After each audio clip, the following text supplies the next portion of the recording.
Awesome. Welcome everyone to the Miami-Dade Chamber of Commerce Small Business Technical Assistance Workshop. We do this workshop in partnership with a few of our partners from CareerSource, Miami-Dade County, and the SBD Center of FIU through our Small Business Navigator Program. So we're happy to have each and every one of you here as a part of it. We have a quick PowerPoint that we will bring up. But we look forward to seeing you. We're going to give about until 10:05 for everyone to log on in, and then we will get started. So feel free for those in the chat. You can comment, say hello in the chat. Make sure you introduce yourself and your business. We'll see, I already have a few of our partners on from the SBDC Center with our Small Business Navigator Program. Welcome.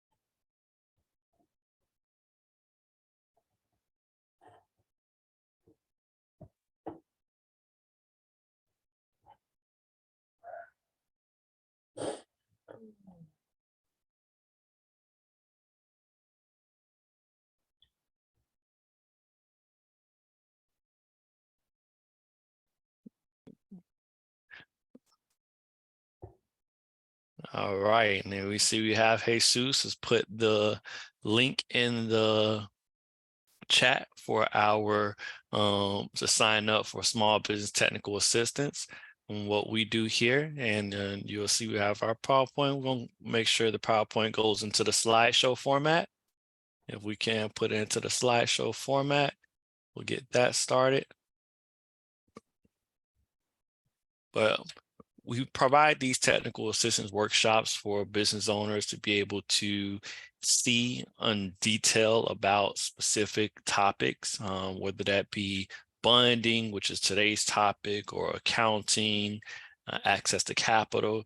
And as a follow-up, we provide one-on-one small business technical assistance.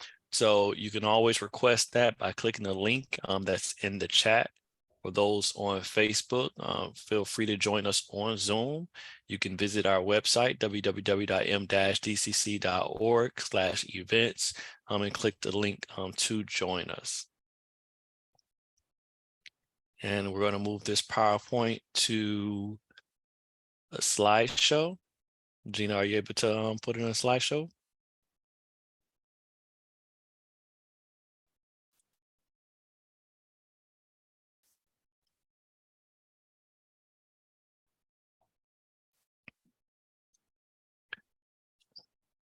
And we're going to get started in one more moment, 1 minute.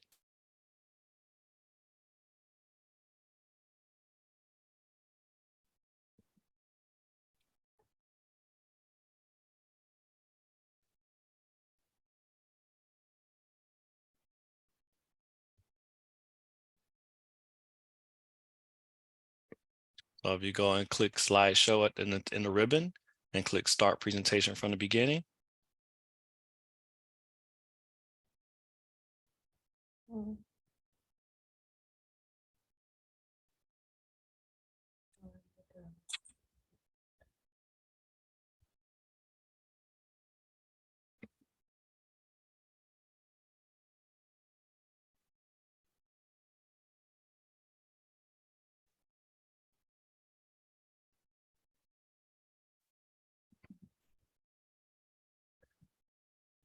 All right, it is 10:05 and we are going to get started.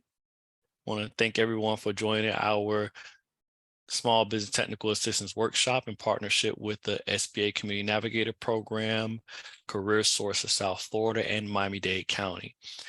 Our Business Navigator Program, as I said before, is a partnership between the U.S. Small Business Administration and SBA and the Miami-Dade Chamber of Commerce. We are the largest Black minority business chamber in Miami-Dade County, also one of the oldest. And through the American Rescue Act, we were able to receive funding through the through the FIU's Small Business Development Center to provide one-on-one small business technical assistance. And we call this the Community Navigator Program. Hoping our slideshow is able to catch up to what I'm saying so everyone can see. But this program, the Community Navigator Program, was part of the American Rescue Act. And through that, the American Rescue Act put over $100 million in communities all across South Florida, all across the nation, to be able to provide small business technical assistance to build the capacity of our small business community, which is one of the largest employers of people throughout America. Our program focuses on small business owners, minority, Black, Hispanic, veteran-owned, LGBTQ-owned throughout Miami-Dade County. So as long as you have a business in Miami-Dade County is registered on SunBiz, you can receive support from us. So we encourage you to visit the Miami-Dade Business Navigator website to learn more about that. We have a consortium of partners from Ascendus, Branches, EDC, Prospera, Startup FIU, and also Small Business Development Center to provide you services, whether that be HR, marketing, access to capital, startup business assistance. So all of this is a part of our Small Business Technical Assistance Program. So whatever you hear on this workshop today, you can ask questions and learn more. So as we get started, make sure to put your business into the chat. Even though we are doing this on Zoom, there's still a networking opportunity. You never know who is in the room who may need your services. So introduce yourself, your business, your services with your contact information so that people know that you are here and also know what services you provide. With that, we're going to start with today's topic of today, which is the benefits of funding for small business owners. So last year we did a series of workshops called the ABCs of Business, where we went through the basics, such as startup steps, what do you need to do to develop your business plan, accounting for your business. And this year we're doing a series on the next level of business. And that has a focus on, number one, we started with setting up QuickBooks for your business. Our last presentation was on hiring your first employee. And then today's topic is about the benefits of bonding for small business owners, which is essential when you're going after major contracts with the government and also many corporations. So to do that, we have one of our longtime members, Ms. Gladys Keith. She is with the FSB agency, which is also abbreviation of Friends of Small Business. They began their operations back in 2009. Ms. Gladys Keith was a founder and president, and since 2009, she's been an advocate for small businesses for many, many, many, many years. The FSB agency offers contract and commercial bonding services on the market throughout the United States of America. And they've been working with organizations such as the MBDA Export Center and a few others. So I'm looking forward to seeing her join us today and share. So Ms. Gladys, you have the floor. Feel free to share your screen. Okay. All right, guys. Good morning, everyone. They just showed me how to do this. Share. And while you get that up, awesome, perfect. Uh-oh. Yeah, now I don't see the start thing. So you go to slideshow. Why come it never shows up? You always, Yep, it's in the middle of the ribbon where you see File, Home, Insert, Draw Animation. Click Slideshow. Go all the way over. oh, there's something else blocking it. Oh, you may have to move the Zoom bar. And that sometimes does block the How do I ribbon. move it? Oh, And if not, you can click where you see that little save icon all the way at the top. uh-huh. Go to the right, and you see that the other side, other way. Oh, this one. Keep going, keep going. That third icon from the right. Where it says stop video. Oh, so it must All be I blocking. see, yeah, I'm being blocked. Yeah. And I don't All right. make it smaller. Okay, I made it smaller. There you go. Resume slideshow. Oh, There you go. All right. So you have the floor. okay. Again, good morning, everyone. Before I start the PowerPoint, I would like to, well, he already did my introduction. I don't need to say who I am. But what I like to talk about before talking about specifically bonding is talking about your business and how it needs to be set up so that I have the ability to secure bonds for you. Most businesses start out as sole proprietorship, but that doesn't work when it comes to surety. You need to establish yourself as either a corporation, a LLC, or partnership. You need to have that veil so that if it ever occurs, someone tries to sue you, you have some kind of protection and it's not going directly at you. You need to have a business bank account. You need to have your taxes, they need to be current, personal and business. You need to also, he talked about QuickBooks, but you need to have an in-house accounting system so that if I call and say I need a profit and loss and a balance sheet, you have the ability to produce that and send that to me.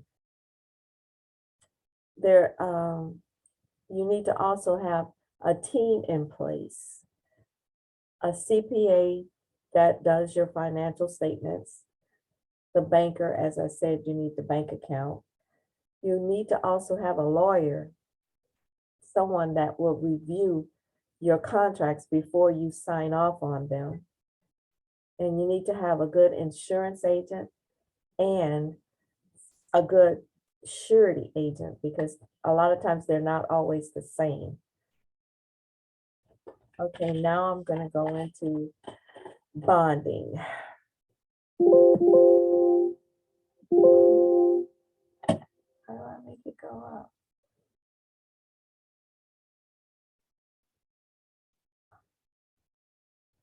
Yep. So if you go down, Yeah. you'll see, just click the one that says to the right.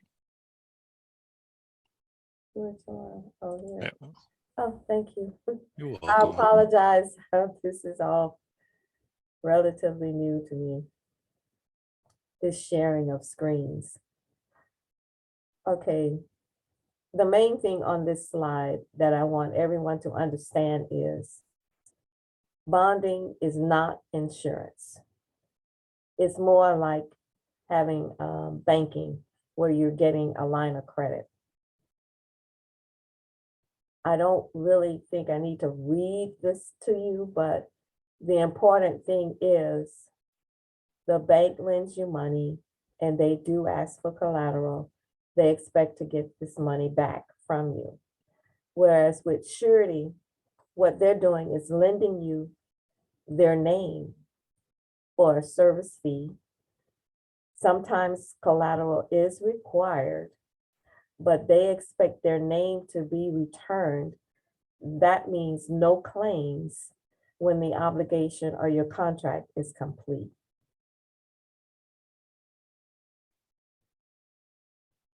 Basically, when you get a surety bond. You get a contract and you're securing a surety bond. It is a three-party agreement. The surety company is assuring to the project owner, which is referred to as an obligee, that the contractor, which is you, will perform a contract. So they're basically guaranteeing that you're going to perform this contract. Whereas with an insurance company, it's a two-party contract, and all it's doing, insurance companies, you pay them and then they will insure or directly the loss that's incurred. So that's basically the difference. Now, these three bonds are primarily the main bonds that are associated with contract bonds. Believe it or not, the most important one is actually the bid bond, which is the one a lot of companies don't bother getting. But the bid bond to a surety company gives the surety company the opportunity to review what it is you're going after, and they can determine based on reviewing your files whether or not you are competent enough to do this project. They're going to be making their decision when they do a bid bond. They're determining whether or not, if you're the low bidder, to provide this performance and payment bond. So whenever you are going after projects, it is very important to, if they ask for a bid bond, to secure a bid bond and not necessarily pay that. A lot of times they ask for a 5% cashier's check or whatever. Go through the bid bond process, because that really is where the surety company is going to make its decision. I'm hoping you guys are reading this. I'm not going to read through these things. As I said, bid bond is the most important one. Now, when coming to bonding, I need a bond file on every company when they come to me to secure bonding.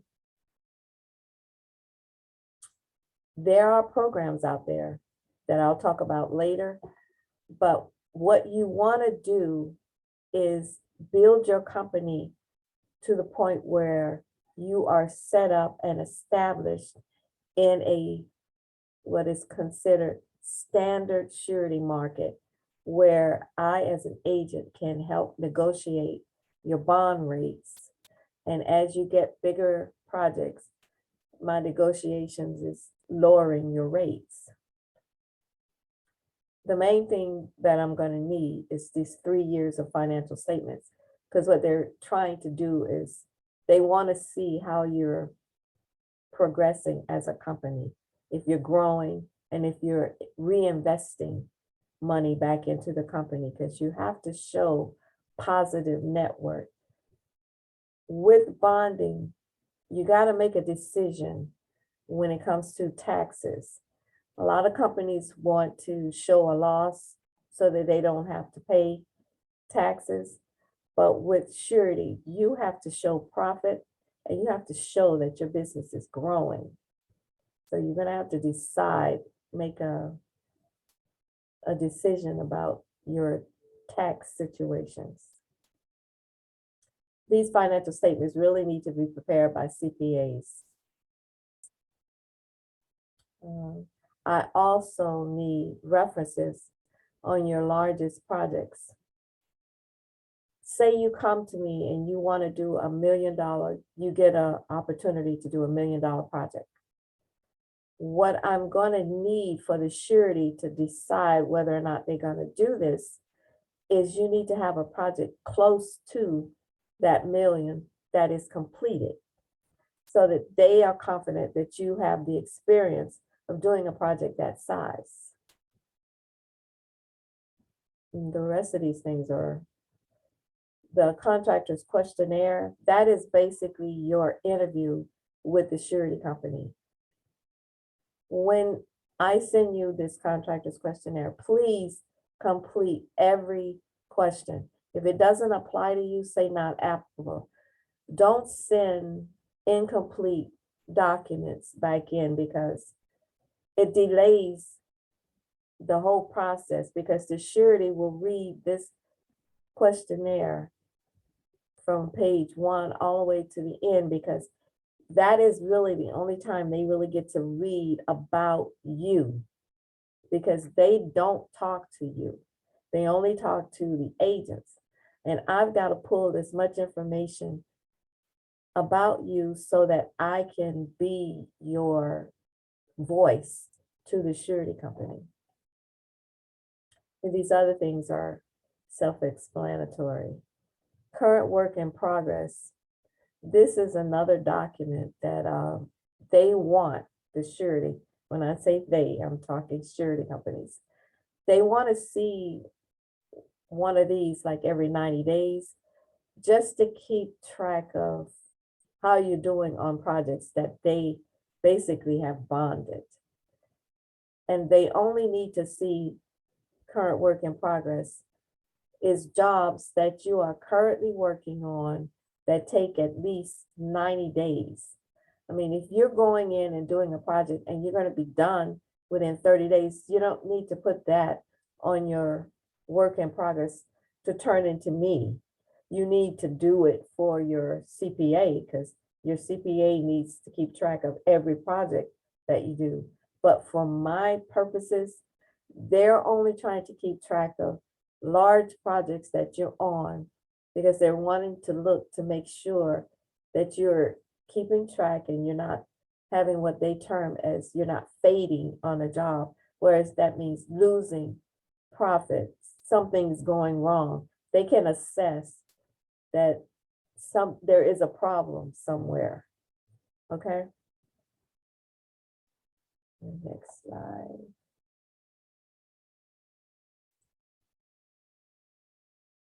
I think I missed one. This slide tells you some of the problems that I run into when I'm trying to get bonding for companies. Inadequate financials. If you want to do a project over 2 million, then your CPA has to provide me with a reviewed financial statement. When they review this financial statement, they need your company needs to have a positive working capital position, and your net worth needs to also be positive. You need to show positive numbers. You say you have assets of 100,000, but your liabilities are 200,000. That gives you a negative 100,000 in working capital, which to a surety company, you don't have any working capital, you have none. So there is no reason for them to even consider doing a project with you, because you're not showing them that you're financially strong enough to do the job. As I've already said, negative net worth. Now, project size of the project. If the project is exceeding your work history, they're going to say no to it. Like I said, if you're asking for 1 million, you need to at least show that you've completed a job close to 1 million. Don't show that the largest job you've ever done was 200,000, and then you want to do $1 million job. They're going to say no to that. Type of project is new to the contractor. If you say you're a roofer and then you come in and want to do drywall, they're probably going to say no. If you can't show some kind of experience on doing some other trade, that's where the contractor questionnaire comes into play. Because on that questionnaire, you need to show everything that you have experience in doing, so that when they look at your project, they'll review the questionnaire to see if you got experience doing it. You need to have adequate labor and also equipment and credit. The things that will probably hinder you from getting bonding, it's going to be a bankruptcy, foreclosures, tax liens, and judgments. If you have good explanations for these foreclosures and you get satisfaction or a letter showing that you have some type of payment arrangement for the tax lien and the judgments, I could work through those. But the bankruptcy is the biggest headache for me to try to get through.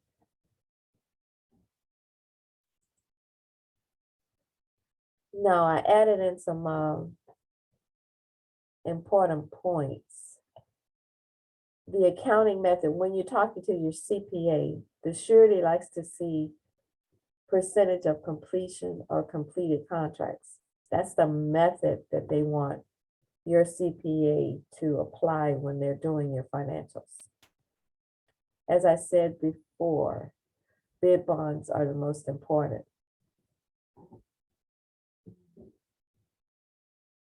There is another little hiccup that surety companies, they don't want your first bond that they do for you to exceed revenues earned. So if you've only earned $600,000 in revenues for the previous year, for 2022, and then you come to me and you say, I need $1 million bond, they're not going to do it. They'll do something for $600,000. Then they'll work you up to larger projects, but they're not going to start you out on the first bond that they do more than what you generated the previous year.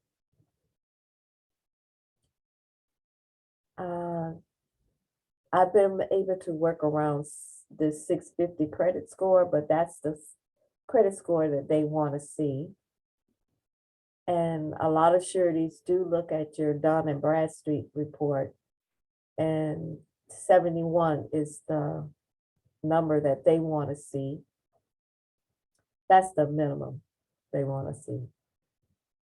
And the minimum working capital that they want to see is 100,000. And this is standard surety companies.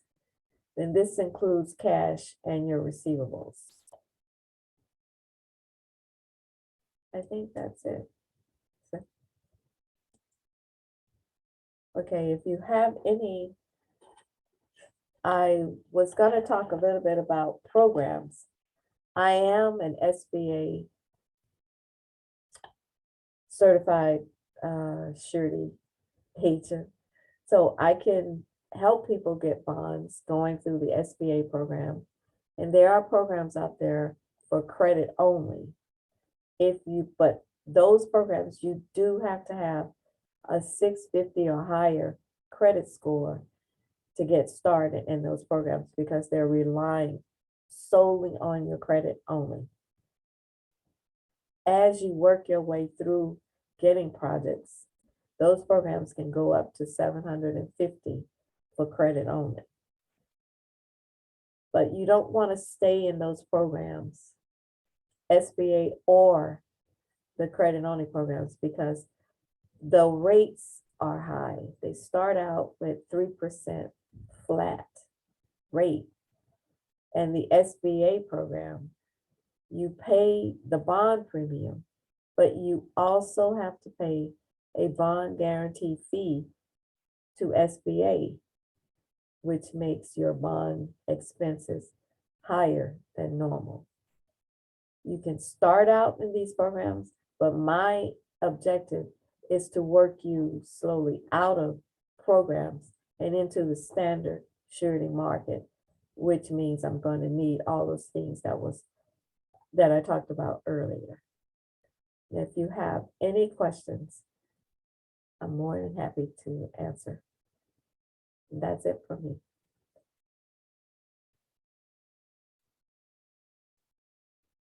All right. Thank you, Gladys. Taking the time to go through some of those obstacles and steps. Could you, first questions, and for everyone on the chat, please put your questions in the Q&A box. If you have questions, this is a time to get that expert understanding and advice while we have Ms. Gladys Keith on. Could you tell me what type of companies or projects require bonds or bonding? The primary ones are in the construction side. If you're doing a building, putting in roads, working on bridges, those types of projects will require bonds. Now, there are some, I have a difficult time getting security guys bonding. Some municipalities want the person, the company that they hire to be security guards to get bonding, but they have so many restrictions in there. We only want 25%, or they put in different restrictions or terminologies that they stick into a contract that the surety company, say you want a bond for 100,000. And the municipality tells the contractor, but you only have to give me a $25,000 bond, even though the project is 100,000. The surety company is going to make the company pay them for the 100,000. They don't care that the municipality told you, you only need to provide me a $25,000 bond. The surety company looks at how much the project is. If the project is 100,000, that's what they're actually having to guarantee you're going to provide them $100,000 worth of work. So you're going to have to pay the surety for the whole 100,000, irregardless of what the municipality told you. And it's that those types of situations are a headache for me. But you can get bonds. There are hundreds of thousands of bonds out there that people need. You need bonds for your licenses. You want to be, I had one that wanted to open up a salon, you need a license. There are all kinds of state required bonds people need. You want to sell, like I have to get a bond for actually, it's called an E&O, but it's actually a bond that I'm getting to cover my license, any type of license out there, because you're dealing with the public and you have to show fiduciary responsibilities. So bonding, the main ones, the most expensive ones are going to be in the construction area, but you got bonding out there for everything. And we have a question from Gasoline. She's a salon business doing hair. Tell me that she asked, what's the best time to invest in a surety bond for your business? Okay, surety bond is not really an investment. The only time you really need to secure a surety bond is if someone requires it from you. The only time you as a salon or a business, the state is going to probably ask you to provide them a $20,000, $25,000 bond for your license. If no one asks you for a bond, then you don't need a bond. Okay. Thank you for that clarity. So, because we get that question quite a bit from business owners that are eagerly looking to set themselves up for government contracting and different opportunities, and they go out, get all these certifications, and want to do things to make sure they're ready. I'm glad that you bring that clarity to let them know that, hey, when you need it, you can get it. Until then, it's A-okay. As Right. long as you have your back end together, which is your accounting, your finances together. Once that's together, you can always present those documents. So thank you for reiterating the importance of having that back end and your finances together so that you can secure whatever you need, especially bonds. Okay. So another question, I believe this is related to something you said within the presentation. Ms. English asked about the past performance. So for business without past performance, would the SBA be the only option? No, if she has good credit, the credit only program can also be an option for her, because they don't ask for your experience, but they expect me as the agent to ask you, say, okay, if I'm setting you up in a credit only program that goes up to 500,000, and you come to me the first time and you said, I want a bond for 490,000. I, as an agent, will ask you, okay, what's the largest job that you've ever done?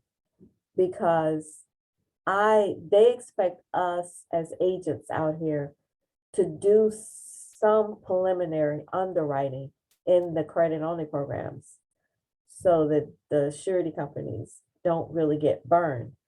I don't want someone who's just started out, hasn't done any project at all, to secure a $500,000 bond, and I haven't looked and seen that they have the working capital to pay people for the first 2 months, because it normally takes about 45 to 60 days if you're dealing with municipalities before you get your first draw. So you need to have some working capital somewhere to cover those costs to keep the project going. Great. All right. Another question we have from Marcos is, what's the best way to keep track of grants or contract opportunities? Now, as far as keeping contract of the grants, I don't have a handle on the grants, but the contract opportunities, you can utilize organizations like yours, the Miami-Dade Chamber of Commerce, the minority business development agencies. Most of the cities and municipalities, they have a list of projects that they're putting out. And all you need to do is just go on their websites and check and see what's available out there. They're different, they're different kind of bids, reports that you have to track. But that's how you find out what's available for you. Mm-hmm. So Yeah. So, Marcos, I would encourage you to sign up for our small business technical assistance, which the link is in the chat. One of the things that we want to make clear of, once you're in your industry, you want to take the time to follow all the important institutions in your industry. So if you're into government contracting and you're looking to do contract work, be sure to follow all the municipal, county, and state governments that you are part of. Make sure you're on their bid list, on their announcements, and also any of their economic opportunity departments, programs that will share information about upcoming bid projects, opportunities to grow your business. So you want to, number one, follow them. And then secondly, every business owner on this call should be following those local institutions that support small business owners. That'd be your Miami-Dade Chamber of Commerce, the FIU Small Business Development Center. If you are of a specific ethnicity or racial group, you'll follow the Hispanic Chamber of Commerce or Prospera for Hispanic. If you want to do Black agencies, you would follow the Miami-Dade Economic Advocacy Trust and the Miami-Dade Chamber of Commerce. So if you're women, there are women businesses, women business council. So you want to make sure that you're following all those institutions that support businesses in your community and also within your specific group. So definitely follow that, and you keep track of them by, if you have a spreadsheet, a Word document, make sure you copy and paste in those things into that so that you can keep track of when those deadlines are, and you should have dedicated time within your business to look for those opportunities. So at least an hour a week, I'm going to look on these websites, review these bid emails so that you can, or those newsletters, and so that you can keep track of everything. All right. Next, we have another question. It says that my goal is to introduce my business into commercial, but there is not a way if it's always requested large project experience. So I guess this question is about, how do you break into commercial contracting when you don't have large project experience? Do you have any insight in that, Ms. Keith? Yes. Say the largest job you've ever done is $500,000. Well, the next time you come to me, surety companies will, at a minimum, double. That's the most that they would do. So if, say you have a $500,000 completed job, and if I have you in SBA, then the next project, I can get $1 million project for you that you're going after. Now, once you've completed the $1 million project, now you're up to 2 million. They prefer you gradually work your way up to the larger projects, but they're not hindering you, because once you're at the 2 million, now you're talking $4 million project that you can go after once you've completed the $2 million project. So that, depending on how long it's going to take you to do these projects, you can work yourself up into larger projects within 2 years. But they want you to be gradual, because they need to be comfortable that you can do it, that you have the working capital. They need to look and see how you're managing the cash flow situation. There are no delays. You're paying your people. You have everything moving. When you complete that project, you actually made a profit on it, and you didn't, lose money on it, because the objective is to make money. You're in this to generate income, profit only, not to break even, but to make money. And that's the best way to work your way into doing bigger projects. Now, you can also do joint ventures. I had another contractor. He was the junior partner on a larger project. He did not have to provide a bond, but he had the experience of doing a $4 million project on a very big project. So all I need is a reference on the largest job. It doesn't have to be a bonded job. It just has to be something you've done. He had $4 million in experience. So his next project, he went after 6 million. He got his $6 million bond when he had never did a bond before, but he covered all of the items I mentioned earlier. Awesome. So she mentioned a few things that are very, very important when it comes to building up your capacity. Because a lot of small business owners are just starting a business and you want to go into the big leagues with these government contracts and these large contracts. And a lot of times they are looking for the person that can do the job at the best price, period. And for small business owners, it can be a little overwhelming if you're going after large contracts and you can't afford to get a delay in payment for 2, 3, 4, sometimes 6 months. When you're dealing with these huge companies, it takes time for them to go through all their quality checks and compliance, and you have to also take the time to do that too. So being clear about whether or not you can pay your people, you can maintain a cash flow, and still maintain profit is key. And that takes time. That takes a level of doing these projects step by step so that you have those reserves, that you have your compliance people in place, that you have these things in place so you can slowly grow to where they can recognize you. And by the time you do that, when you grow to that capacity, you will have the past experiences that the government needs. Like, they don't want to play around with money. So they want to make sure that the job will get done.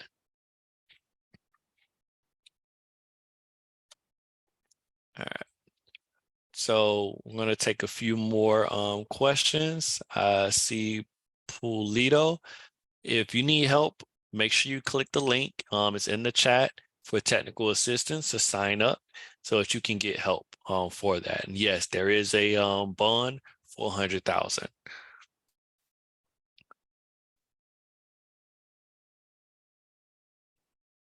All right, so we have Annabelle Duncan. I'm not in the construction space. I'm in the youth development space. Do these contracts still apply to my business trying to get contracts with Miami-Dade County Public Schools? So I'm guessing this is not a bonding question, but a general contract question.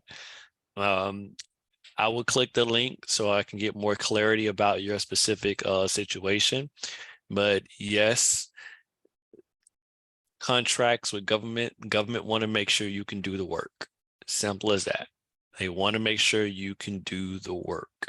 And new organizations, new businesses, unless you have a leadership team that has been proven for many years and you have the relationships where the people within the government making a decision know that you would do the work well, then you have to rely upon past performance in order to secure that level of funding. So let's just start off and we can go from there. I noticed the beauty industry has a hard time getting contracts. Where should I start as a wig maker?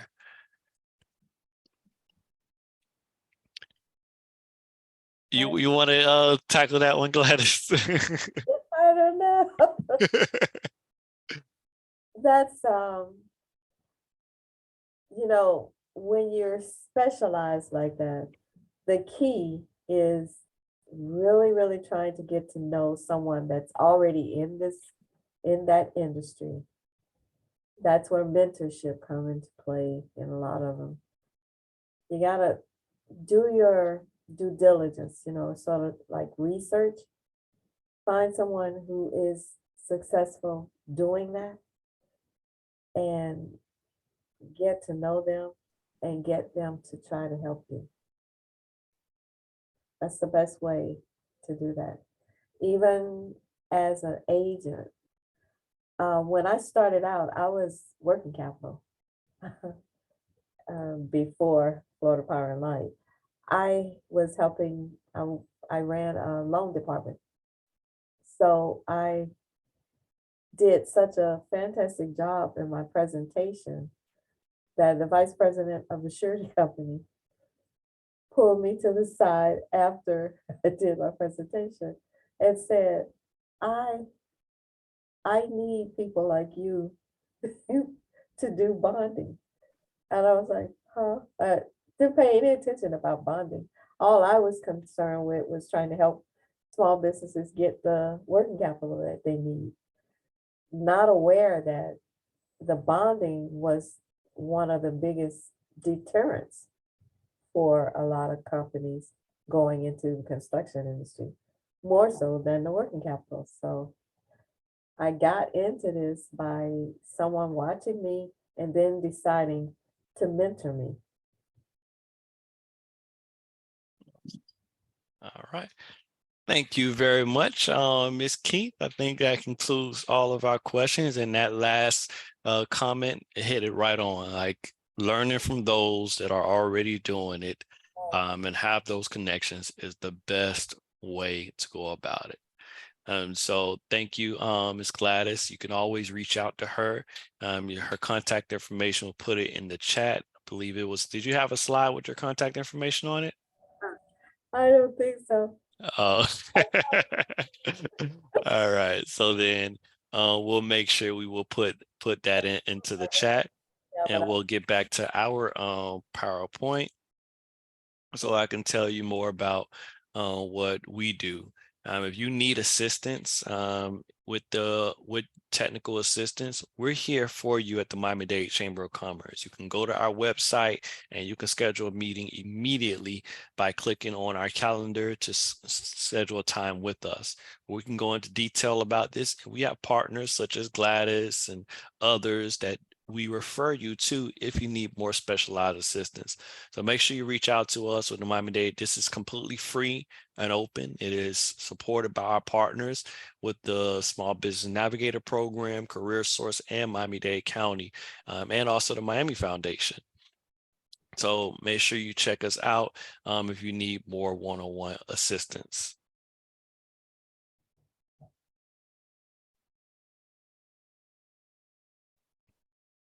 All right. So we do these workshops. If you would like more of these workshops, feel free to go to m-dcc.org/events to check out more of our workshops. Our next one coming up is coming up, I believe, May. Yeah, we'll do it fire. Yep, there we go. May 18th, which is the next level of business, unlocking the power of business credit. And so once you get your finances in order, it's important so that you have your business credit. But if you just want to connect with us on a regular basis, we do have a weekly small business meetup that happens every Tuesday at 4 o'clock on Zoom. You can join in. We have about 30 to 40 business owners come on and we talk about different topics, like how do you deal with a disgruntled employee? What's your business services? What are some of the best resources you took advantage of? What do you do for networking? It's a community of small business owners, from those just starting up to over 25 years in business, and we share wisdom and resources. We also bring in speakers. We are very aggressive about opportunities in Miami-Dade County and making sure the directors are there on our call. So you will find us, the Miami Open for Business Foundation, their money and director, their director for the funding for the Miami Open for Business Grant and Loan Program came on, the MD grant. We have soon, I believe even this week or next week, we will have the city manager for the city of Fort Lauderdale talk about procurement opportunities. So it's a great opportunity to learn more about what's going on and interact with fellow business owners. If you need any assistance, feel free to reach out to myself and Gina Ortella, who's a Small Business Navigator Program Manager. Gina, want to say hey to everyone on? She's doing a technical part of this program, but she is our Small Business Navigator Program Manager. So with that, I want to thank each and every one of you for joining us here at the Miami-Dade Chamber of Commerce. We really appreciate you being here. We do this for you, so make sure you share this. We have quite a few other opportunities that are available. You can always go to our website, but if you want to reach out to us, this is our information. And you want any more information about the Small Business Navigator Program, you can also go to miamibusinessnavigator.com and follow us on social media. Thank you again for joining us, and thank you, Gladys, for giving us an excellent in-depth presentation on surety bonding. We look forward to seeing you. We'll see you at the next event. Take care, everyone.